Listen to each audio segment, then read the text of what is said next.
Guys, welcome to my channel. आज मैं लेकर आ गई हूँ नागिन 7 का अपडेट लेकर। तो हम आज शुरू में ही देखते हैं अहाना डांस करती है और जब सूरी परिवार आके उससे पूछती है कि वो क्यों कर रही है तो वो बताती है कि ये डांस थेरेपी है, जब लोग उदास रहते हैं तब करते हैं।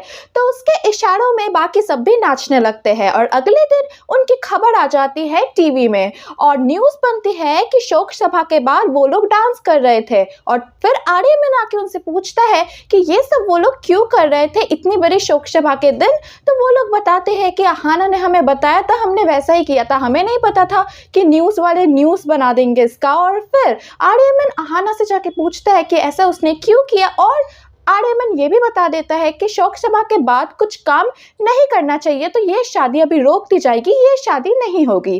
फिर अहाना अपनी ड्रामा कंटिन्यू रखती है, वो सूटकेस पैक करती है और सूरी परिवार को बोलती है कि अभी तो शादी नहीं होगी तो मैं यहाँ रुक के क्या ही करूँगी। और फिर वो लोग कहते हैं कि ये शादी होगी, मतलब परमीत कहता है कि ये शादी होगी और 10 दिनों के अंदर अंदर ही होगी, हम ये शोक सभा वगैरह कुछ नहीं मानते हैं। तो अहाना फिर रुक जाती है और आर्यमन को समझ नहीं आ रहा कि इनको हो क्या गया है एक्चुअली में। और वो अपने बहन से भी अब वादा कर देता है कि ये शादी वो किसी भी तरीके से रोक कर रहेगा और अब वो ऐसा कुछ करेगा जिससे उसके परिवार वाले ही इस शादी को रोक दे।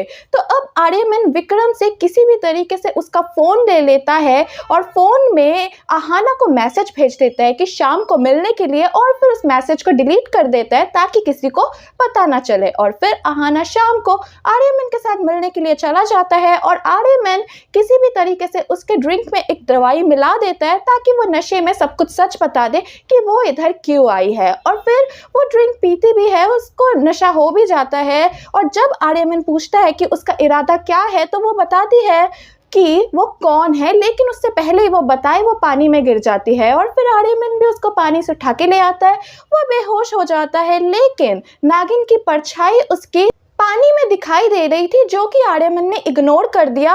और ये सब कुछ कैमरा में रिकॉर्ड हो गया था, जो कैमरा आर्यमन ने लगा के रखा था। और फिर जब अहाना को होश आता है तो उसके फ़ोन में एक मैसेज आता है और उस मैसेज में लिखा होता है कि आज ही पुलिस इंस्पेक्टर किसी भी तरीके से समीर को जेल से भगाकर चंगिस्तान भेज देगा। तो अब अहाना भी निकल जाती है किसी भी तरीके से इसको होने से रोकने के लिए, क्योंकि उसे समीर से बदला लेना है अपना। तो वो चली जाती है पुलिस स्टेशन पुलिस इंस्पेक्टर का रूट लेकर और फिर समीर को किसी भी तरीके से बाहर निकालती है और फिर गाड़ी में बिठा कर लेके चला जाता है। और रास्ते में समीर सब कुछ बता देता है कि वो चंगिस्तान से आया है, चंगिस्तान में क्या क्या होता है और हमारा क्या प्लानिंग है। पहला प्लानिंग ड्रैगन था जो ख़त्म हो गया, दूसरा उसने बताया, फिर तीसरा भी बताया कि एक नागमणि है वो हमें चाहिए, उससे हम दुनिया को बर्बाद कर देंगे। और ये सब कुछ पता चल जाता है अहाना को और फिर अहाना बता देती है कि वो कौन है। और फिर समीर अहाना को देख के डर जाता है और अहाना बता देती है कि वो नागिन है। और जब वो भागने की कोशिश करता है तो वो देखता है कि पीछे मगरमच्छ है और सामने नागिन है। तो समीर अब क्या करेगा वो सोच ही रहा होता है और इसी के साथ खत्म हो जाता है अपडेट। तो अब आपको क्या लगता है अपकमिंग एपिसोड्स में क्या होने वाला है? अहाना क्या करेगी? जो सीसीटीवी कैमरा में उसका फुटेज रिकॉर्ड हुआ है वो क्या आर्यमन देख लेगा और क्या परिवार में सबको पता चल जाएगा कि अहाना एक नागिन है? क्या उसके बदले की शुरुआत में ही वो पकड़ी जाएगी? क्या लगता है आपको? कमेंट सेक्शन में लिख के बताइएगा। फिर मिलेंगे एक नए अपडेट के साथ। Bye bye.